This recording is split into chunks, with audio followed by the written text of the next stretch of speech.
መሻገር የተገነቡ ስርዓቶችን ለምሳሌ ስርዓት ስል ቅድመ አቀድ ያቀነውን መተግበር ያ እንዲተገበር መከታተል ድጋፍ ማድረግ በየጊዜው ማነቆ የሆኑ ጉዳዮችን እየተከታተሉ መፍታትን ይጨምራል። በኢትዮጵያ ሀገራዊ ለውጥ ከተከናወነበት ከ2010 መገባደጃ አንስቶ ባሳለፍናቸው 6 የለውጥ ዓመታት ሀገራችን በርካታ ውጫዊና ውስጣዊ ውስብስብ ፈተናዎች ሲያጋጥሟት ቆይቷል። የኮሮና ወረርሽኝ፣ ድርቅ፣ የሀገር ውስጥ ግጭቶችን ጨምሮ ሌሎች ምክንያቶችም ፈተና ሆነው የነበሩ ቢሆንም ታዲያ ችግሮቹን በመቋቋም በርብርብ በተሰራው ስራ በየዘርፉ አኩሪና እመርታዊ ድሎች እንደ ሀገር ማስመዝገብ የተቻለበት ሁኔታ ሊፈጠር ችሏል። ባለፉት 6 ዓመታት ሀገራችን ብቻ ሳትሆን ዓለማችን በርካታ ተግዳሮቶችን አሳልፋለች። ከዚህም እንግዲህ እንደ ሀገርም የራሳችን የሆነ ቻሌንጅ ነበረ። ከግጭት ጋር በተያያዘ ዓለም አቀፍ የሆኑ ደግሞ የምንጋራቸው ግጭቶችም ነበሩ። የራሽያ ዩክሬንን ጦርነት ማንሳት ይቻላል። ከዛም ባለፈ በጤናው የተከሰተው ወረርሽኝ ትልቅ ኢኮኖሚያዊ ተግዳሮት ያመጣ ነው የነበረው። ግን በዚህ ውስጥ ሁሉ የኢትዮጵያ ኢኮኖሚ በእድገትም የተሻለ በማስመዝገብ ባለፉት 6 ዓመታት በአማካይ ከ7% በላይ በማደግ ኢኮኖሚው አይበገሬነቱን ያስመሰከረበት ነው። ይሄ ጥቅል ኢኮኖሚ እድገት ሲሆን በዘርፎችም ስንመለከት በርካታ ምርታዎች የታዩባቸው ናቸው ማለት ነው ያለፉት 6 ዓመታት።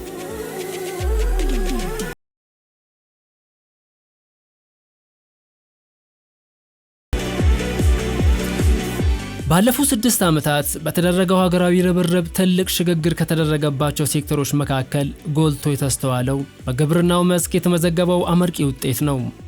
ከእጅ ወደ አፍ ከሆነ የአመራረት ዘይቤ ገበያን በማሰብ ኮመርሻል እሳቤን ይዞ ወደ ማምረት እሳቤ አርሶ አደሮቻችን ተሸጋግረዋል። በኩታ ገጠም እርሻ በተለይ የሚያርሱ አርሶ አደሮች አብዛኞቻቸው ኤክስፖርትን፣ ኢንዱስትሪን፣ ገበያን ታሳቢ አድርገው የሚያመርቱ ናቸው። ሌሎችም አገሮች ግብርናን ሲያዘምኑ ሲያሻግሩ ወደ መካናይዜሽን ነው ያሻገሩት። የለውጡ መንግስት ይህንን ታሳቢ በማድረግ ገና ከጀመሩ ነበረ የመካናይዜሽን እና የመስኖ ማሽነሪዎች ከቀረጥ ነፃ ወደ ሀገር ውስጥ እንዲገቡ የፖሊሲ ማበረታቻ የተሰጠበት ሁኔታ አለ። ግብርናውን ከማዘመን ምርትና ምርታማነትን ከመጨመር ሜካናይዝ ከማድረግ ከዝናብ ጥገኝነት ከማላቀቅ አኳያ የተሰሩ በርካታ ስራዎች አሉ። ግን እንደው አንድ ማሳያ ከዛው ስለመምዘዝ ስንዴ በጣም ጥሩ ምሳሌ ሊሆን ይችላል። ስንዴ የዛሬ 6-5 ዓመት ለምሳሌ 2011 ላይ በአጠቃላይ በአመት 50 ሚሊዮን ኩንታል የማይበልጥ ነበረ የተመረተው። አሁን እኔ እናንተ ያወራን 230 ሚሊዮን ኩንታል ስንዴ ማምረት ተችሏል።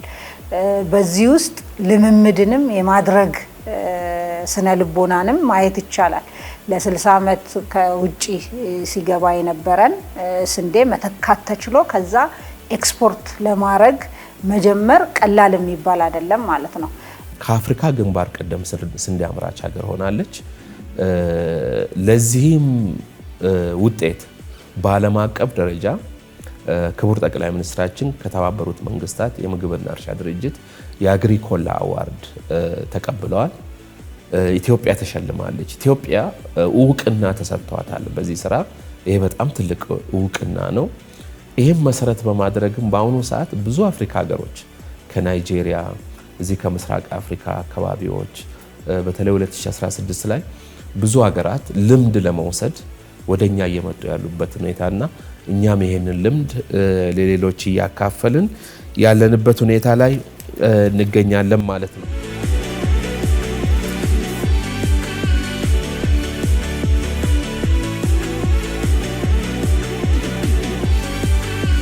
በኢንዱስትሪው ዘርፍ የኮቪድ ክስተት ያሳደረውን አሉታዊ ጥላና አጠቃላይ የማምረት አቅም ውስንነት ሳቢያ በርካታ ኢንዱስትሪዎች ከቆሙበት ወደ ተሟላ የማምረትና የተኪ ምርት ትግበራ የተሸጋገሩበት ሆኖ ተስተውሏል።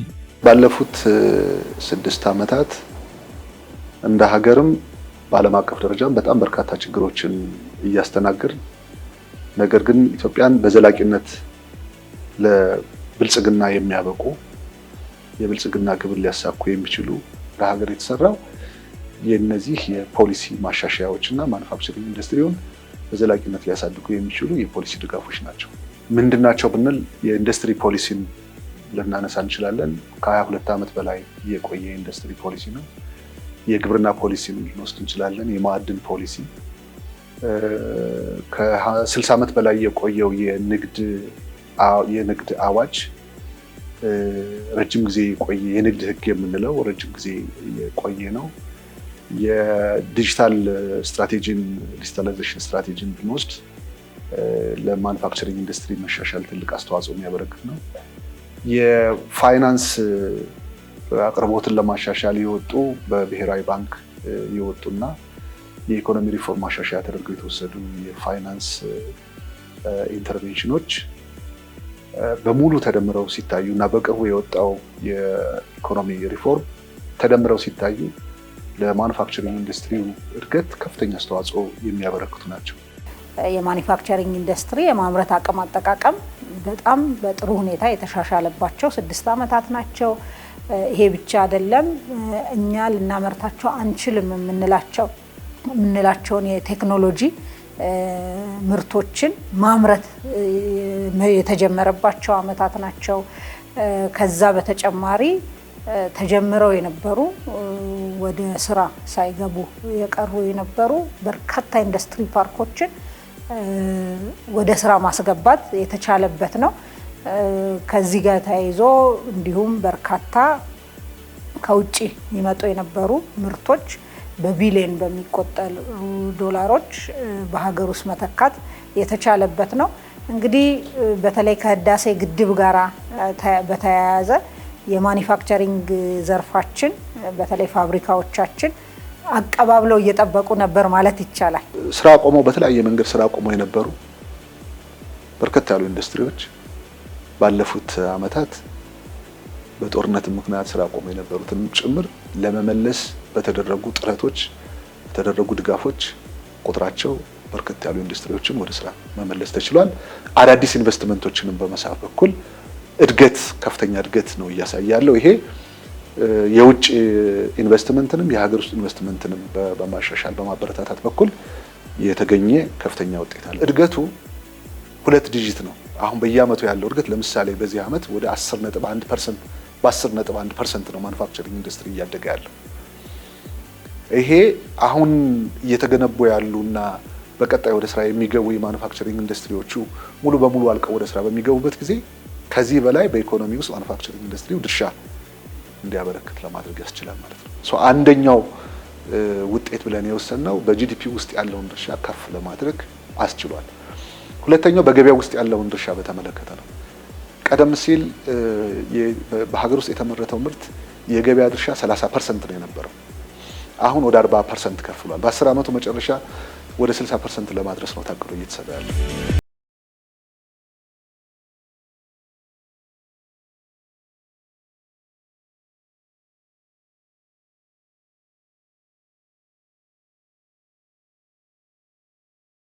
ኢነርጂው ዘርፍ የባንዲራችን ፕሮጀክት የሆነው የኢትዮጵያ ታላቁ ህዳሴ ግድብ በታየበት ብልሹ አሰራርና የፕሮጀክቶች የመምራት አቅም ውስንነት ተንገራግጮ ከቆመበት በመነሳት ዛሬ ላይ ወደ ኃይል ማመንጨት እንዲሸጋገር ማድረግ ተችሏል።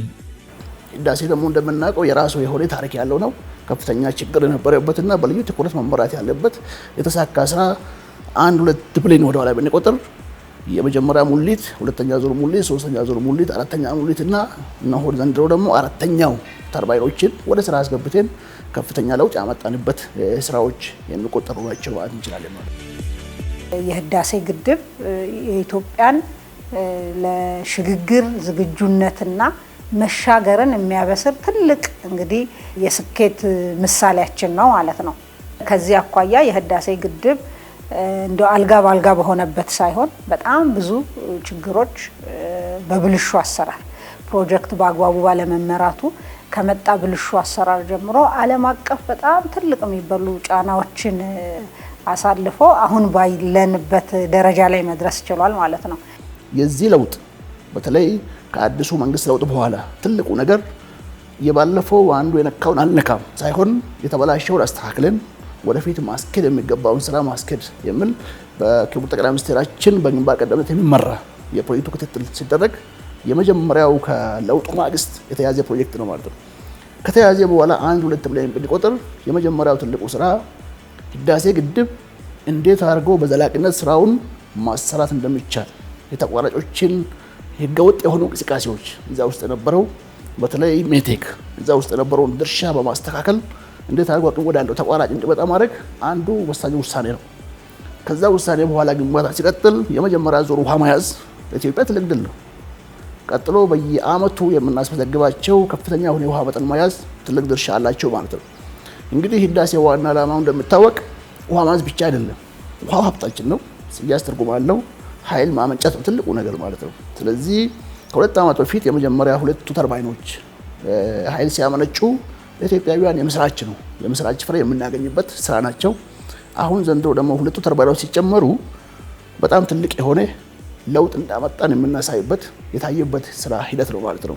እንግዲህ 4 ተርባይኖች በአንድ ጊዜ በህዳሴ ግድብ ላይ ወደ ስራ ገቡ ማለት ትልቅ ትርጉም አለው ለሚገባው ሰው። ምክንያቱም ያንን ተርባይን ማንቀሳቀስ የሚችል ውሃ መጠን መያዝ ይችላል። ህዳሴን አርገን ኦልሞስት ወደ ማለቅ የደረስንበትና አንዱ የስራችን ስኬት ማሳያ መሆኑን ስለሚያሳይ በዛ ደረጃ የምናይና የምናመሰግነው ስራዎች ናቸው ማለት ነው።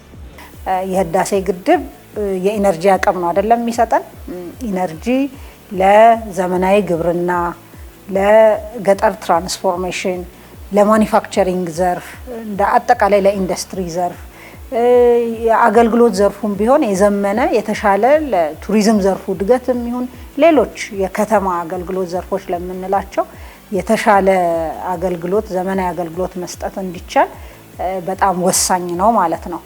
ስለዚህ ያን ለዛ ሽግግር ኢትዮጵያ ዝግጁ መሆኗን ካበሰሩ ጉዳዮች ውስጥ አንዱ የህዳሴ ግድብ ነው ማለት ነው።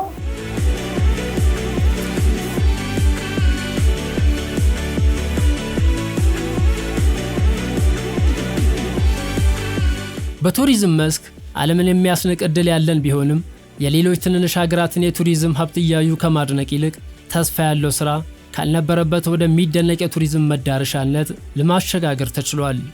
ከአምስቱ ዋና ዋና ዘርፎች አንዱ የቱሪዝም ዘርፍ ነው። ስለዚህ ከፖሊሲ አቅጣጫ ይጀምራል ማለት ነው። ያንን የፖሊሲ አቅጣጫ ያንን የኢኮኖሚ ሪፎርም አቅጣጫ ተከትለን እንግዲህ የ10 ዓመት መሪ እቅድ 10 ዓመት ስትራቴጂክ እቅድ ስናቅድ በቱሪዝም ዘርፉ የተለያዩ የትኩረት መስኮች ላይ ትኩረት አድርገን እቅዶችን አቅደናል። እንግዲህ የመጀመሪያው የባህላዊና የተፈጥሮ ሀብቶቻችንን መጠበቅ፣ መንከባከብ እንዲሁም ማልማት ብለን እንደ አንድ የትኩረት አቅጣጫ እነዛ ላይ ፎከስ አድርገናል። በሁለተኛ ደረጃ ደግሞ የቱሪዝም የገበያ ልማት ማርኬቲንግ እና ፕሮሞሽን ላይ ትኩረት ሰጥቶ መስራት አስፈላጊነቱ ላይ በደንብ ትኩረት ሰጥተን አቅደናል።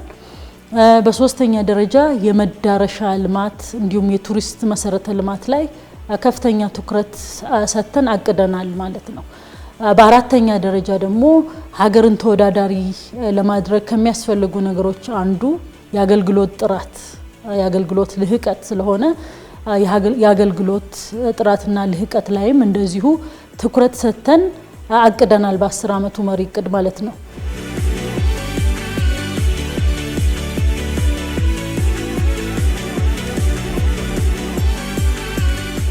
በተለያዩ የሀገሪቷ ክፍሎች ያሉን ባህላዊ ቅርሶች ያሉን እሴቶች እየተጠበቁ እንክብካቤ ጥገና እየተደረገላቸው እንዲሁም ደግሞ እየለሙ ይገኛሉ።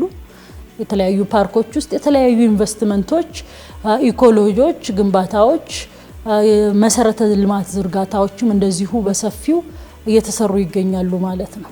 ይሄ ያለው ፋይዳ በጣም ከፍተኛ ነው። እንደ ሀገር ተወዳዳሪ ያደርገናል።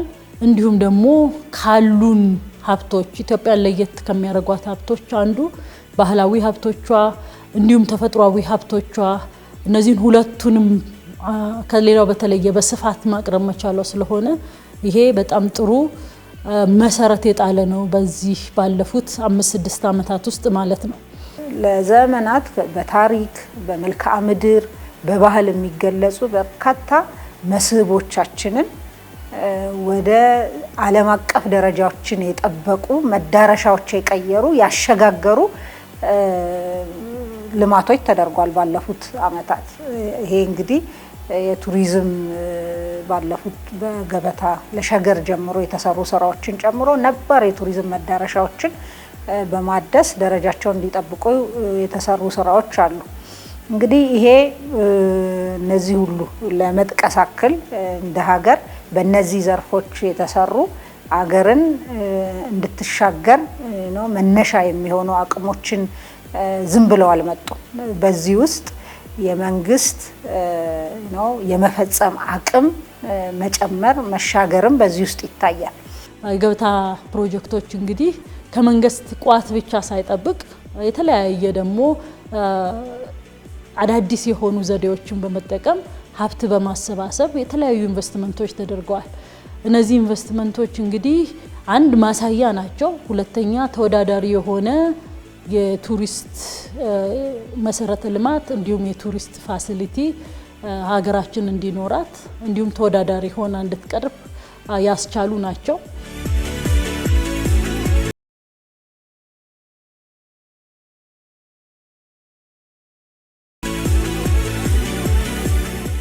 ያለፉት 5 ዓመታት ቀላል ዓመታት አልነበሩም ለቱሪዝም በተለይ ምክንያቱም የኮቪድ-19 ወረርሽኝ አንድ ቱሪዝምን በጣም የተፈታተነ ዓለማዊ ክስተት ሆኖ አልፏል።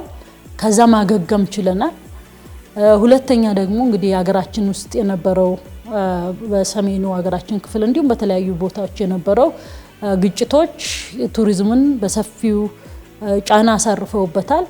ነገር ግን እንደዛም ሆኖ እንደ የቱሪስት ምርቶቻችን የቱሪስት አቅርቦቶቻችን ማደግ ስለቻሉ ማስፋት ስለቻልን የቱሪስት ከነዚህ አደጋዎች ተቋቁሞ የቱሪስት ፍሰት ጨምሯል ማለት ነው።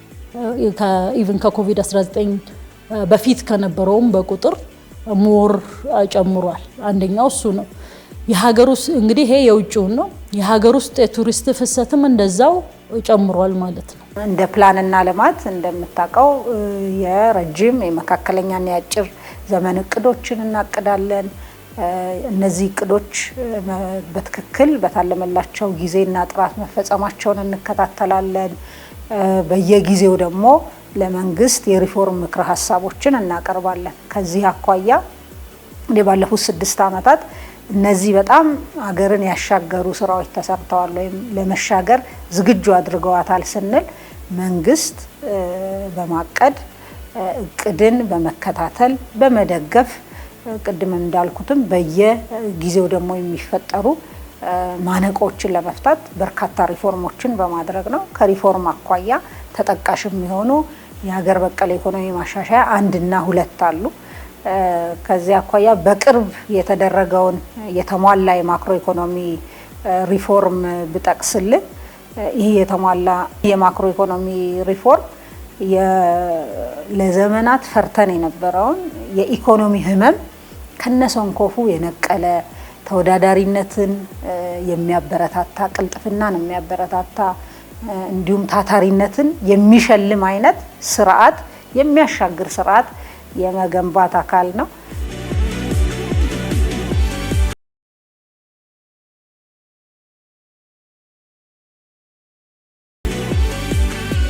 ኢትዮጵያ የማይታለፉ የሚመስሉ ችግሮችን ተሻግራ አዳዲስ ድሎችን ማስመዝግባ እነሆ በአዲስ ዓመት ዋዜማ ላይ ትገኛለች።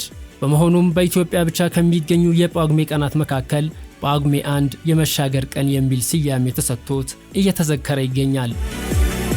በዚሁ አኳኋን በጀመርነው አካሄድ አጠንክረን ከቀጠልን እንዲሁም ደግሞ አጠንክሮ መቀጠል ብቻ ሳይሆን አዳዲስ እቅዶችንም ይዞ እነዚህን አገሪቷ ያላትን መጠነ ሰፊ ሀብቶች መግለጥ ከቻልን በተፈጥሯዊ ሀብቱም በባህላዊ ሀብቱም እነዚህን መግለጥና ለዓለም ማስተዋወቅ ከቻልን ኢትዮጵያ እውነትም ከሚያሻግሯት ወደፊት በኢኮኖሚም በማህበረሰብ ተጠቃሚነትም በስራ እድል ፈጠራም ከሚያሻግሯት ዘርፎች ውስጥ አንዱ ቱሪዝም እንደሆነ